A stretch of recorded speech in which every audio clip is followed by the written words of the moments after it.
Hello everyone, welcome to another Transformers Universe Classics 2.0 review. This time we're going to be looking at the Deluxe Class Autobot Hound figure.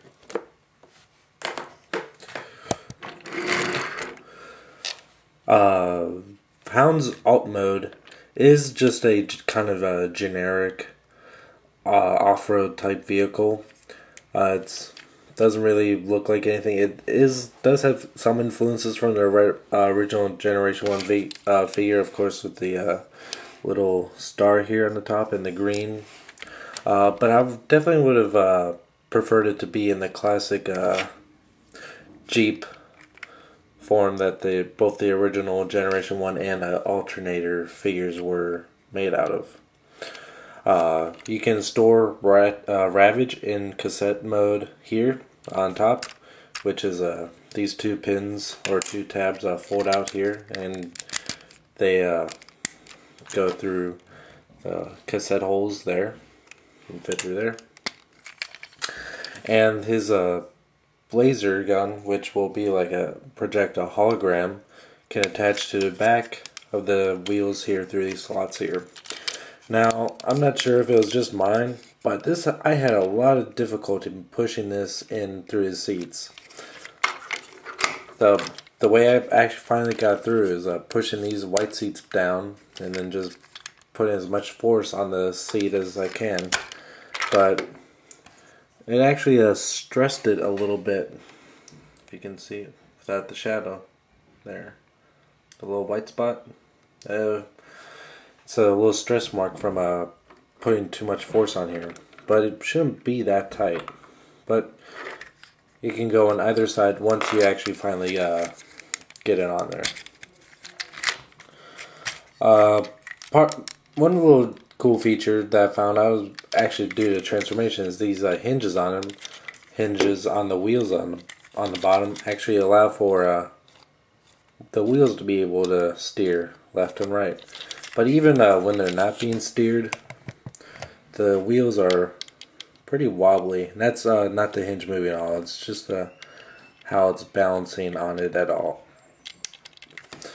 Other than that, there isn't really much to this figure. It's a very boring look to it. It doesn't have a whole lot of detail in it. I would say it only has about as much detail as any Scout class figure in this similar fashion. Really is kind of lacking in the detail department, but that's my only gripe with it.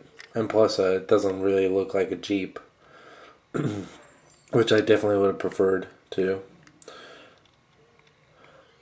The transformation is not complicated at all, really, which is a good change. It's nice to have a transformation that's not too overly complicated, because it really does hurt the figure.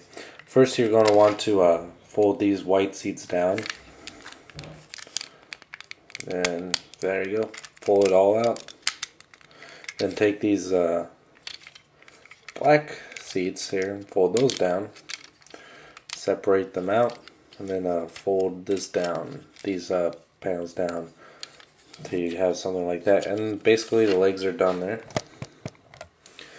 And then fold this piece down, which will eventually become the waist. Fold out what will become the arms. There you go. Put those into place. And then take out the tires, front tires, and pull them out. There you go.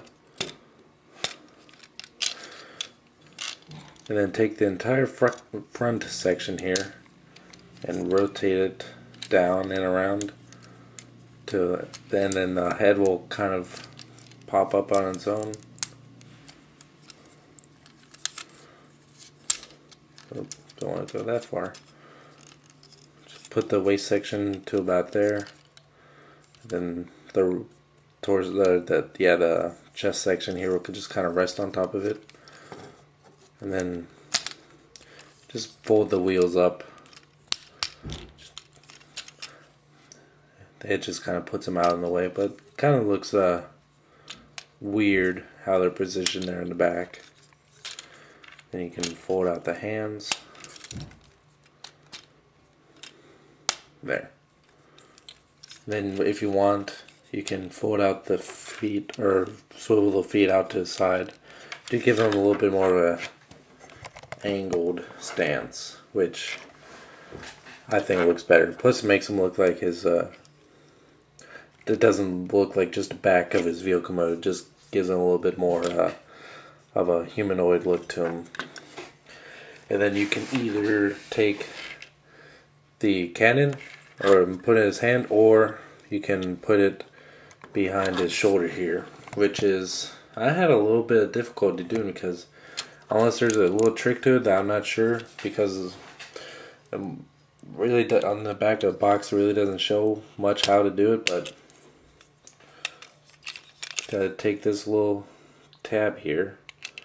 Just kind of, actually the way I did it is I got this tire out of the way, and then put this tab behind it. Just kind of hold it and then rotate. Oh, that didn't work. Try it one more time. There we go. And just kind of fold the wheel back around it, and then it'll kind of stay in place. Unless there's some trick, like I already said, if there's some trick I'm not sure of. It really doesn't, there you go, doesn't really stay in there all that well. So any suggestions would be much appreciated. Wish they could have easily just put a little hole in there, and or even this, just a little slot in there and just stick it right there, but don't know why they did that. Overall, it's a pretty bland looking figure. It's very smooth, not a whole lot of details, same amount of detail as it was before, except now you have it's actually a very boring looking face. It looks almost as if they just has about the amount of same detail as a Legends figure, except this has light piping in it. Looks just like a little bit bigger version of the Legends Hound that came out not too long ago. So, not very impressive. It's not an awful looking figure. There's definitely a lot worse, but just nothing too exciting about it in either mode, really. Ravage, on the other hand, is really cool.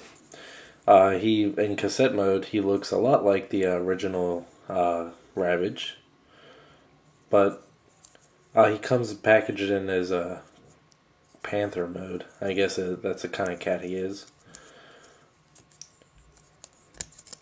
And you can get the same type of feel from transforming him as the Generation 1 one, but it's definitely a lot more accurate. Just try to get all the legs out of the way. I have a hard time trying to figure out which side's the top, so I kind of use this opportunity to pull out the head. And that gives me a general idea of where to go from there. And fold out these, which will become his back legs. Then fold those up till you get something like that. And then fold that down. Oh, and his tail is, where is his tail? There it is, right there.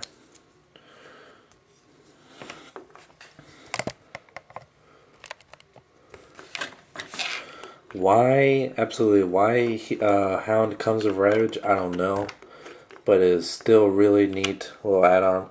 His head looks more like Laserbeak to me, especially from the side here. He has these little black warts almost on the top of his legs that look like the rocket launchers that he has in the original cartoon, but not much definition to him. Now I heard that you can, and when you have Ravage in cassette mode, you can actually store him with Generation 1 Soundwave in his tape deck mode, but I only have one Soundwave, and it's the 20th or the commemorative edition Toys R Us version, and I don't have them out. I just kept them in a box, so I can't really test to see if that would work. But it looks like it would fit. It's about the same size. One other thing I want to add before I forget. They totally switch around the arm colors here. Let's take a look at the other one I have back in the box. See that the box indicates that his upper arms are green and his forearms are black with yellow stripes in it. 3 yellow stripes. It's like that in this arm too. If we look at the toy, the top arms are black and the forearms are green with 1 yellow stripe. So yeah, that's one of the more significant paint changes I've seen in recent memory for a Transformer. Let's put this back in. There we go. I would say if Ravage was not in this deluxe set, I don't think Hound would really be all that worth it unless you're big G1 purist like a lot of people are, because I really like the character, so people that are fans of the Generation 1 cartoon will more than likely get them, or if it's a character favorite for some people, such as I know that Reuven really likes Hound, so he'll probably pick this up. But Ravage really makes the set for me. He's a really cool looking cassette bot. Definitely a lot better than the original. I hope they make more cassette bots like this, or cassette cons, I guess you should call them. Like I said, there's nothing absolutely terrible about this figure, but there's really nothing outstanding about it either. Pretty average looking figure. Really only recommend him for fans of the character and of the Generation 1 show. Until next time, thank you for watching.